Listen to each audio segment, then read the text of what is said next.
The member for Hastings. Thank you, Acting Speaker. I'm happy to stand and speak on the Gambling Taxation Bill of 2023, and I'm excited that this is my first debate in this place, and I'd like to thank the electorate of Hastings for affording me this opportunity and for giving me a seat at the table. The Gambling Tax Bill 2023 delivers a significant recommendation of the Royal Commission into the casino operator and licence to strengthen the casino taxation arrangements for Crown Melbourne.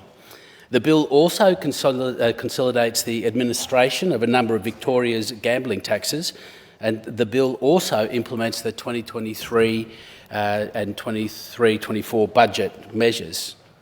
The Gambling Taxation Bill of 2023 will establish a new standalone Gambling Taxation Act that will bring Victoria in line with other states to provide a fairer amount of revenue for Victoria. Now, I've read lots of words in putting this debate together. I've gone through pages of information, and I still sort of sit back and go, what really is this bill about? And I know it's quite complex. There's a lot of issues in this bill. But at the end of the day, for me, and perhaps Mum and Dad at home watching this bill is about a fair go. And it says that here in, provide a fair amount of revenue. It's about a fair go, and not a fair go of those on the other side of the chamber who's a fair go about mates. This is a Labor fair go, where it's a fair go for all of the community and all of the members of Victoria. So I'm very happy to be here and debate it. I also want to say that this is not a new tax. There are no new taxes in this for everyday Victorians. As I said, this is about a fair go. There is a multi-billion-dollar company that is not paying its fair share, and it's time it did, and that's what this is about. It's about levelling the playing field and being fair for everyone.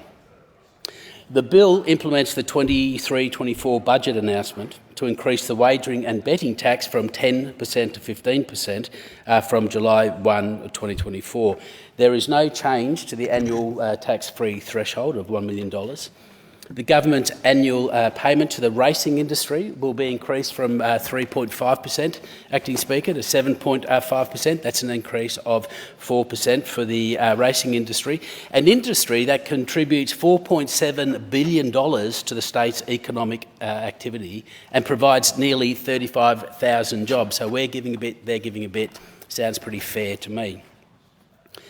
The bill comes about from work done in 2021 from the Honourable Ray Finkelstein, who delivered the Royal Commission's report into casino operators and licences. They found that there were significant underpayments of casino tax being paid to the state by Crown over several years, which is why this government is supporting all of the recommendations handed down. That's 33 recommendations. Now, I did consider going through every recommendation to run the clock down, but I thought I wouldn't do that. And it's interesting to hear other members' ideas on what recommendations are great, and I will say a little bit more about that in a moment. The Victorian government has already introduced major reforms to tackle gambling related harm and address money laundering at Crown Melbourne. Now, this bill is the fourth tranche of legislation to be brought to the Parliament since the Victorian government tabled its response to the Royal Commission in October 2021. Since then, the government has acted fast by committing to strengthening the casino's oversight and tax arrangements. These are key areas of reform and keep Crown on an even playing field with local clubs and pubs. It's a fair go.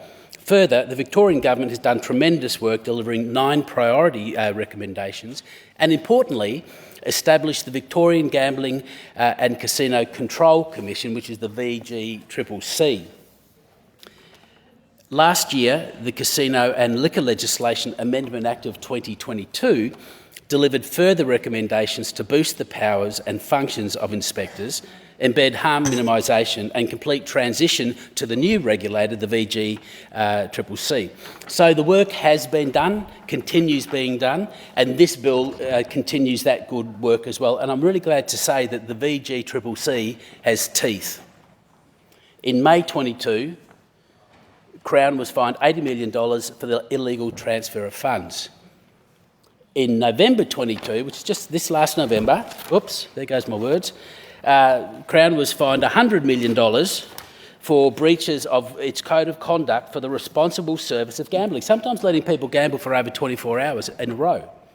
And then in November 22, Crown was fined $20 million for failing to comply with statutory regulation by the regulator. So I'm really grateful that the government is working so hard and consistently to provide a fairer system for all Victorians. The great news, Acting Speaker, is in the passing of this bill is that we will have successfully implemented or legislated all 33 recommendations by the Royal Commission, and that's great news. That's getting things done. That's a fairer go for Victoria. Now, I just wanted to go back and talk a little bit about why this bill is so important from my point of view, and especially in strengthening of the oversight into the casino. And I want to quote two things that Ray Finkelstein wrote in the report. He said, "Perhaps the most damning discovery by the Commission is the manner in which Crown Melbourne deals with the many vulnerable people who have gambling problems. The cost to the community of problem gambling is enormous. It is not only the gambler who suffers, it also affects many other people and institutions." And further, Crown Melbourne had for years held itself out as having a world's best approach to problem gambling. Nothing can be further from the truth. Nothing can be further from the truth.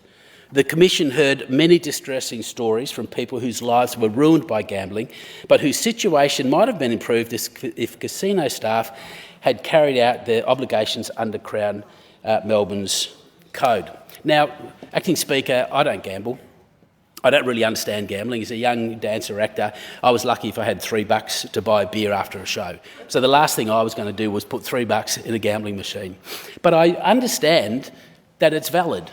That, you know, people want to go down with friends and throw a few bucks in the pokies, or, you know, mates want to get together, or you just want to, you know, relax from a hard day's work, and that's all fine. But those people that can do that, they have control.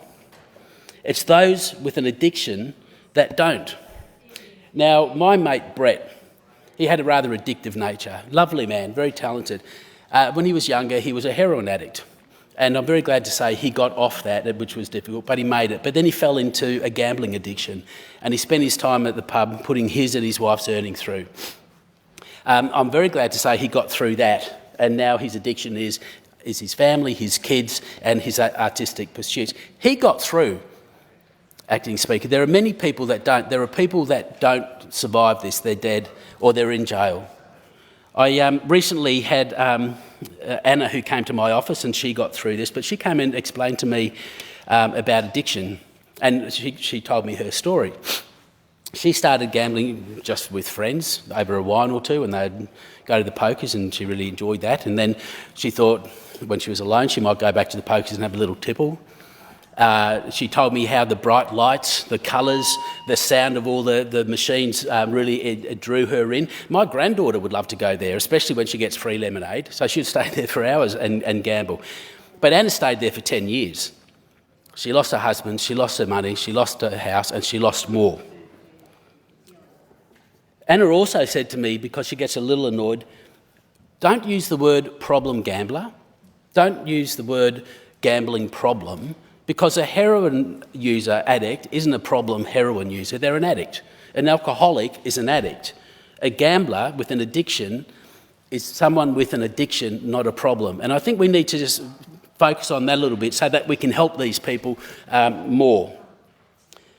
The problem is not gambling or drugs or alcohol. The problem is addiction. And there are companies like Crown that are willing to abuse people with an addiction for their own financial gain. Disgusting. And this bill goes some way to stop that. The Andrews Labor government is working hard to help those in the community that are vulnerable and being exploited for others' financial gain. Acting Speaker, just to sum up my debate and this bill, essentially, this bill is bringing Victoria in line with other states and providing greater economic benefit for Victoria. It also puts Crown on the same level playing field as pubs and clubs that have paid a far higher rate compared with Crown, a multi-billion-dollar organisation.